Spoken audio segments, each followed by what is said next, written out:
আসসালামু আলাইকুম, welcome back to my Pakiza daily blog চ্যানেলে। কেমন আছো সবাই? আশা করছি তোমরা অনেক ভালো আছো। আলহামদুলিল্লাহ আমরাও এখন ভালো আছি, সুস্থ আছি। আজকে ছিল রবিবার, তো সকালে উঠেই দেখছি যে আমার দুটো ছেলে মিলে একটা ছোট তালা চাবি, যে চাবিটা ব্যাগে মারে, সেই তালা চাবি দিয়ে ওর স্কুলের ব্যাগে মানে 3টে চেন একসাথে করে চাবি মেরে দিয়েছে। আর একদম খোলাই যাচ্ছিল না, যেহেতু তালাটা অনেক দিন রাখা ছিল। তো আমিও অনেক চেষ্টা করলাম কিন্তু খুলতে পারলাম না। তো কি করা যাবে, ছেড়ে দিয়ে এদিকে চলে এসেছি চা বসাতে।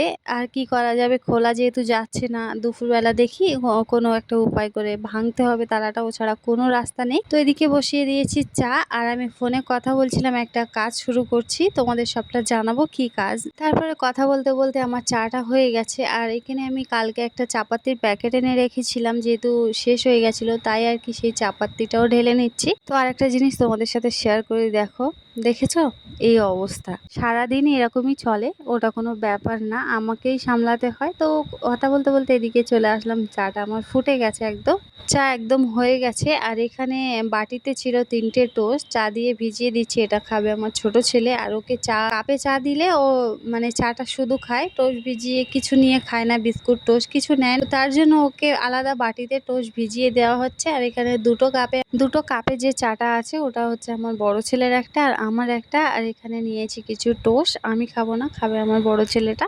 তো চাটা ঢেলেছি, যে চাটা খাবো সেরকম জায়গা নেই বসার, তো তার জন্য দাওয়াটা আগে ভালো করে পরিষ্কার করে নিচ্ছি। মাদুরটা বেছানো ছিল আমার দুটো ছেলে কালকে রাত, বড় ছেলেটা পড়াশোনা করছিল আর ছোট ছেলেটা ওর সাথে ওখানে বসেছিল, তো সেই হিসাবে মাদুরটা বেছানো ছিল। তো ভালো করে গুছিয়ে নিয়ে চাগুলো নিয়ে যাচ্ছি, যেহেতু আমরা খাওয়া দাওয়া করবো। আজকে অনেক বেলা হয়ে গেছে, ছিল রবিবারের দিন, তো সেই হিসাবে আমরা অনেক বেলা করে উঠেছি, যেহেতু প্রত্যেক দিন প্রায় 5:30 6টার সময় উঠতে হয়। আজকে ইচ্ছা করেই লেট করেছি। খাওয়া দাওয়া করে এখানে চলে এসেছি, কিছু ধোয়া থালা বাসন ছিল সেগুলো গুছিয়ে নিচ্ছি। আর এখানে কিছু এঁটো হাঁড়ি বাসন আছে, সেগুলো আবার ডিশের মধ্যে ভরে নিচ্ছি। চলো তোমাদের সাথে একটা কথা শেয়ার করি। তোমরা অনেকেই আমার কাছে অনেক কিছু জানতে চাচ্ছ, কমেন্টের মাধ্যমে আমাকে জিজ্ঞাসা করছো, তো সেগুলো আমি ভিডিওর মধ্যেই জানাবো। তো চলো ভিডিওটা পুরো দেখো, স্কিপ না করে। আর একটা কথা বলি, আমি যে ভিডিওটা আজকে শ্যুট করছি, ভিডিওটা আমি নতুন ফোন দিয়েই শ্যুট করছি।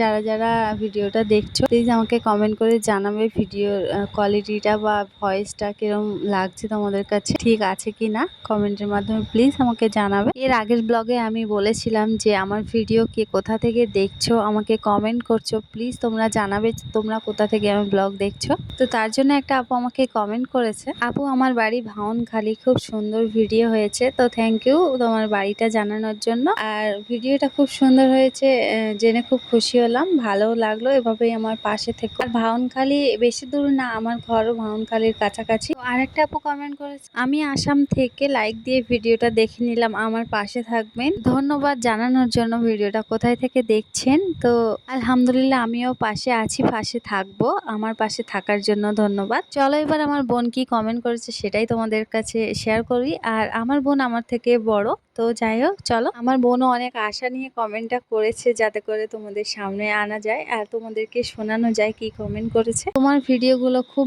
ভালো লাগে, তোমার ভিডিওর অপেক্ষায় থাকি, শুনে খুব খুশি হলাম, থ্যাংক ইউ আমার ভিডিওর অপেক্ষায় থাকার জন্য। সত্যি কথা বলতে আমার বোনেরা, আমার বর, আমার ননদ, এরাও সবাই আমার ভিডিও দেখে। তো আমি এক এক করে সবার কমেন্টেই পড়বো, তো ভিডিওর সাথে থাকো আর দেখতে থাকো। এবারে একটা আপু আমাকে কমেন্ট করেছে, খুব সুন্দর আপু, তোমার 2বার দেখে নিলাম এক ভিডিও। প্রথমেই বলি অনেক অনেক ধন্যবাদ তোমাকে, আমাকে এত ভালোবাসা দেওয়ার জন্য। সত্যি তোমাদের ভালোবাসার অনেক দরকার, এভাবেই আমার পাশে থেকো সবসময়ের জন্য। আরেকটা আপু আমাকে কমেন্ট করেছে, ইউজি ফ্যামিলি থেকে বন্ধু করলাম দিদি ভাই। তো অনেকেই লিখছে এরকম ইউজি ফ্যামিলি, তো আমাকে একটু কমেন্ট করে জানাবে যে ইউজি ফ্যামিলি মানে কি, আমি কিছু বুঝতে পারছি না। তো আমার ননদও আমার ভিডিও দেখে, তো উনি কমেন্ট করেছে, নতুন ভিডিও কই, এই কমেন্টটা করেছে। তো ওই যে ভিডিওর প্রথমেই বলছিলাম যে আমি একটা কাজ শুরু করছি, তো তার কারণেই একটু ভিডিওটা এরকম যাচ্ছে, একদিন দুদিন পিছিয়ে গিয়েছে ভিডিওটা। তো আশা করছি প্রত্যেকদিন দেওয়ার চেষ্টা করব। তো কাজটা কি বিষয় না বিষয় পুরো ভিডিওটা দেখলে তোমরা বুঝতে পারবে। তো পরস্পর ভিডিও আসতে থাকবে, ভিডিওগুলো আশা করছি তোমরা দেখো, তাহলে আর জিজ্ঞাসা করতে হবে না, বুঝতে পারবে। আমি যে ডিমগুলো মুছছিলাম সেই ডিমগুলো ফ্রিজে রাখা ছিল, তো মোছার কারণ হচ্ছে যে এই ডিমগুলো হাঁসের ডিম, আর ডিমগুলো বসাবে বসাবে, তো তার জন্য আর কি মোছা হচ্ছে। তো আমি বসাবো না, বসাবে আমার ছোট চাশাউরি। তো আমার কাছে ছিল ফ্রিজে ডিমগুলো, তো তার জন্য মুছে দিচ্ছিলাম আর কি, ঘেমে গেছিল তো মুছে রেখে দিয়েছি ডিমগুলো। আর আমার ছোট ছেলেটা তো অসুস্থ, অসুস্থ বলতে জ্বর ওর, তো তার জন্য আর কি ওকে ওষুধ খাওয়াবো। আর ওষুধ আনার সঙ্গে সঙ্গে বলছে যে আমাকে কোলে বসিয়ে খাওয়াও, তো তার জন্য ওকে কোলে বসিয়ে তারপরে ওষুধ ঢেলে তো ওকে খাওয়াবো। আর একটা আপু আমাকে কমেন্ট করেছে, আপু তোমার বাড়ি কোথায়? প্রথমেই বলি তোমাদের বুঝতে সুবিধা হবে, তো আমার বাড়ি হচ্ছে দক্ষিণ 24 পরগনা, আর গ্রাম বলতে গেলে ক্যানিং। ক্যানিং বললে তোমাদের বুঝতে সুবিধা হবে, তো তার জন্য ক্যানিং বললাম, কিন্তু ক্যানিং থেকেও কিছুটা দূরে আছে। তো যাই হোক, বুঝতে পারলে আমাকে কমেন্ট করে জানাবে। আরেকটা আপু আমাকে খুব সুন্দর একটা কমেন্ট করেছে, সত্যি কথা বলতে এরকম কমেন্ট আমি কোনোদিন আশা করিনি। তো আলহামদুলিল্লাহ, তোমরা আমাকে এত ভালো ভালো কমেন্ট করছো, তার জন্য আল্লাহ পাক তোমাদের সব ইচ্ছা পুরো করুক। তোমাদের সাথে আছে, এভাবেই পাশে থাকবো আমি, আমার পাশেও থেকে এভাবে। তো এই আপুটা আমাকে কমেন্ট করেছে, আল্লাহ যেন তোমার সব ইচ্ছা পুরো করে, চেষ্টা তো করতেই হবে। তারপরে আলহামদুলিল্লাহ আল্লাহ পাক আছে, আর এভাবেই তোমরা আমার পাশে থেকো। তোমরা তো আমার পাশেই আছো, আর এভাবেই আমাকে ভালোবাসা দিও। ইনশাআল্লাহ আল্লাহ পাক একদিন আমার ইচ্ছা পুরো করবে। এবার যে কমেন্টটা পড়বো সেটা আমার বর কমেন্টটা করেছে। তো কি কমেন্ট করেছে সেটাই তোমাদের সাথে শেয়ার করি। তুমি এত সুন্দর রান্না করেছো, আমার কথা মনে পড়ে না? সত্যি কথা বলতে কমেন্টটা দেখার পরে কি বলবো, কোনো ভাষা খুঁজে পাচ্ছি না। তাও তোমাদের সামনে যখন শেয়ার করেছি, উত্তর তো দিতেই হয়। তো এর আগের কোনো একটা ব্লগে তোমরা দেখেছো যে রান্নার আয়োজন হয়েছিল, তো আমার বর সেই ব্লগটা দেখেছে। আমার বর আমার প্রত্যেকটাই ব্লগ দেখে, ভিডিও দেখে। তো দু একদিন আগে হয়তো আমাকে বলছিল ফোনে যে তুমি আর ভিডিও দাও না কেন, একটা ভিডিও ছাড়া দেখি। তো আমার সময় হয়ে উঠছিল না, তো তার জন্য আর কি দেওয়া হয়নি। তুমি তো জানো যে এরকম আয়োজন কোনোদিন হয় না, ব্লগটা পুরো দেখেছো হয়তো।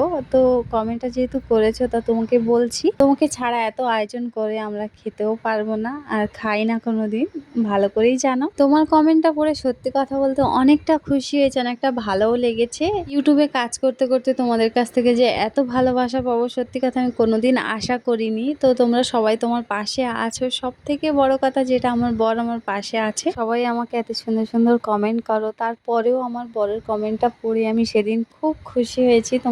তোমাদের সাথে শেয়ার করার অপেক্ষায় ছিলাম। সত্যি কথা বলতে আজকে শেয়ার করেছি, অনেকটা ভালো লাগছে। তোমরা আমার ব্লগে দেখেছো যে আমার হাতে চুড়ি ছিল না, দুটো করেই চুড়ি ছিল, তার ভিতরে একটা ভেঙে গেছে, একটা করেই। এত তার জন্য বাইরে আজকে দুপুরবেলা কলে গিয়েছিলাম, তো দেখছিলাম যে চুড়িওয়ালা এসেছিল টোটোতে করে, পুরো টোটো সব জায়গাতে চুড়ি ভরে নিয়ে এসেছিল। তো এক সে এক চুড়ি ছিল, খুব ভালো লাগছিল চুড়িগুলো। তো তার জন্য আর কি 2 ডজন চুড়ি নিয়েছি ওখান থেকে, তো সেটাই তোমাদের সাথে শেয়ার করছিলাম। তো চুড়িগুলো কেমন লেগেছে প্লিজ কমেন্টে জানিও আমাকে।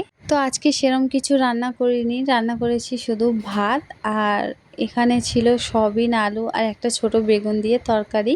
আমি তো কথা বলছি, তোমরা তো ভিডিওটা শেষ করে দিয়েছো, তো প্লিজ একটা কমেন্ট করে জানিও ভিডিওটা কেমন লেগেছে। আর যদি ভালো লাগে প্লিজ সাবস্ক্রাইব করে আমার পাশে থেকো। দেখা হচ্ছে নতুন কোনো ভিডিওর সাথে। ততক্ষণের জন্য ভালো থাকবে, সুস্থ থাকবে, এভাবেই আমার পাশে থাকবে, আমাকে ভালোবাসা দেবে। আল্লাহ হাফেজ।